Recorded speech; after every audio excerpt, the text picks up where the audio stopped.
マグカップにシーフードパスタパエリアを入れたら、トッピングはレーニアチェリーです。リコッタチーズとの相性も良かったです。ここだけを見てるだけでまっすぐスライスできます。パッケージのイメージと全然違う。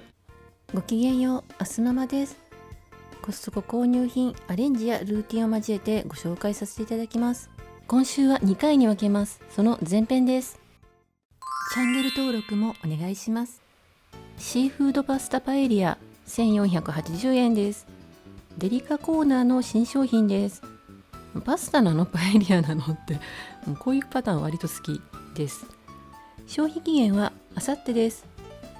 うっかり冷蔵庫の一部が最強になっていて、温度が低いってことね、凍ってしまってますけれども、シーフードはエビ、ホタテ、イカ、ムール貝、いつものメンバーが乗っかってます。すべてボイル済みなので生焼けの心配はないですね。お野菜はブロッコリー、パセリ、玉ねぎ、赤ピーマン。この時点では見えないんですけれども、下の方にグリーンピースがたくさん沈んでいました。調理はアルミトレーごと180度で30分加熱だそうです。長いです。食べる分ずつでもいいんでしょうけれども、きっちり180度で30分焼きました。パエリアってちょっとね、焼きすぎかなくらいが美味しいですよね。ショートパスタは一見伸びてちぎれたスパゲティっぽく見えますが、真ん中に穴が開いたマカロニです。チーズがつなぎになっているので、小さくてもバラバラせず食べやすいです。食感はパスタだけど味はパエリアです。縁の方でパリパリしたショートパスタも空洞になっているので、歯が折れることなく食べられます。ちょっとピリ辛ですけれども、うちの娘辛いの苦手なんですけれども食べられました。マイナスポイントはなしです。美味しかったです。翌日リメイクしてみました。グリーンピースが下の方に沈んでいたので、もうめっちゃ多かったです。マグカップにシーフードパスタパエリアを入れたら、スプーンでギュギュッと押さえます。このまま溶き卵をかけると下に流れてしまうので、リコッタチーズをのせます。お好きなチーズで大丈夫です。蓋をするように広げます。溶き卵をかけて軽くラップをかけてからレンチンです。今回は600ワットで3分。様子を見て30秒追加しました。リコッタチーズも卵も味付けしていなかったので、ケチャップはもっとかけても良かったです。パセリもトッピングします。オムライスなのパスタなのパエリアなのドリアなのって感じですけれども、はい、美味しかったです。レーニアチェリーの季節になりました。 907g 入り2880円です。メルマガ掲載品です。幻と言われるチェリーで短期間しか販売されないと昨年お伝えしたんですが、なんだかんだ2ヶ月ぐらい並んでました。一旦は消えて再入荷したんですよね。しかも安く。産地が違ったそうですけれども、でもね、去年入荷量が多かったのかな、やっぱり。ちなみに今回は昨年購入時より500円値上がりしています。お高いけど美味しいので毎年楽しみにしています。原産国はアメリカです。昨年よりも赤い実が多くて美味しそうです。実際に白っぽいのから順に食べ比べてみたんですけれども、赤みが強い実ほどジューシーで甘いです。リコッタフレスカ878円です。賞味期限が5月31日までと短いせいか、ポップには677円と書いてあったんですが、末尾77円ね。でもレシートは878円になってました。カスタマーセンターに問い合わせたので、ナビダイヤルなので120円かかったんですけれども、そして倉庫からお返事がありました。差額を返金してくださるそうです。金曜日の朝だったので、ポップが前日のままだったっぽいです。原産国はイタリアです。これ内蓋がつまみもあったんですけれども、全く剥がれなくてですね、ナイフで切りました。クリームチーズよりもほわっと柔らかいです。リコッタチーズは低脂肪なので、カロリーはクリームチーズの半分以下です。お味は特に癖もないので、シロップで甘くしたり、ハーブソルトを加えるなど、スイーツにも食事にも自在に活用できます。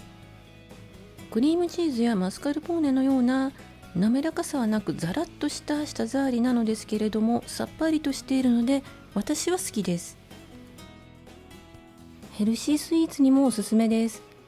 ダイエットパンケーキとストロベリージャム&リコッタチーズをティラミス風に重ねてトライフルにしました。トッピングはレーニアチェリーです。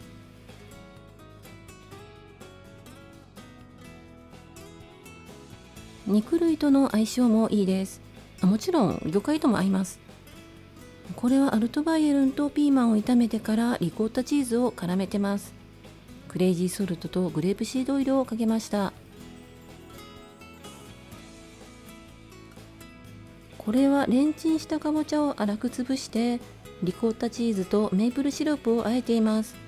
パンとの相性がいいです。ジョンソンミルの新商品グリルパティ998円です。100% 豚ひき肉です。4枚に見えますけど2枚重なっているので8枚入りです。ハンバーガーにするにはちょっと小さいですね。それが2パック、1個あたりは 62.4 円です。原産国はアメリカ、賞味期限は6月20日です。調理はレンジでもフライパンでも OK です。そりゃレンチンしますよねお皿にのせてラップをして1分ほどチンします。この黒いパエリアパンはセリアで買いました。レンジ OK なので便利です。手作りハンバーグと比べるとみちっとしたハンバーグでウインナーに近い食感です。一応ケチャップやらマスタードやらかけてますけれども、何もつけなくてもジューシーで美味しいです。リコッタチーズとの相性も良かったです。バラエティベーグル2種セレクト998円から100円オフです。どんどん値上がりしてきたベーグルですが、今回安くなってましたので久しぶりに買いました。6個入りが2袋なので1個あたりは75円。加工日は昨日なので消費期限が翌日です。毎度のことですが選んだのはプレーン、そしてなんだか小さくなったシナモンレーズンです。ベーグルのスライスにはまな板を2枚使うとうまくいきます。濡らした布巾を敷くとまな板が安定します。家庭科で習いましたよね。まな板を2枚重ねて厚さ 15mm のまな板をガイドにしてブレッドナイフでスライスしていきます。視線は手前の切り口です。ここだけを見ているだけでまっすぐスライスできます。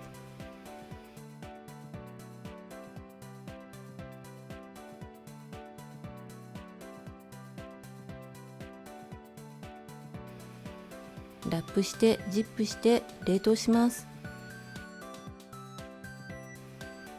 このジップロックスライダー付きバッグはマチ付きなので使いやすいです。 UCC ブレンドアイスコーヒー50個入り1098円から200円オフです。1杯あたりは18円。国内製造、賞味期限は来年の1月14日です。常温保存なので助かります。希釈用ポーションなので好みの濃さに調節できます。北海道サロベツプレミアム牛乳でカフェオレにしました。セモアオーガニックチョコ 72% カカオ2378円です。暑くなってまいりましたチョコレートの新商品です。原産国はフランス、賞味期限は来年の5月です。 600g 入り 13×16 足す9で217個でした。なぜ縦に13個ずつ並べたかというと、私の一つかみがきっちり13個だったんです。どうでもいいか。1個あたりは11円となります。意外に小さめの個包装ですよね。パッケージのイメージと全然違う。長辺は3センチ、短辺は2センチです。厚さは5ミリ。高カカオですけど、コクと甘みと酸味が程よくあり、口どけ滑らかで美味しいです。ちまちま袋から出して食べるのがめんどくさいんですけれども、スイーツのトッピングなどには使いやすい大きさです。毎週金曜日にまとめ買いをしています。レビューは数回に分けて編集完了次第アップしていきます。チャンネル登録をお願いします。概要欄にご紹介しきれなかった購入品も含めた価格情報などを載せています。お買い物の参考になさってください。今回も最後まで見てくださりありがとうございました。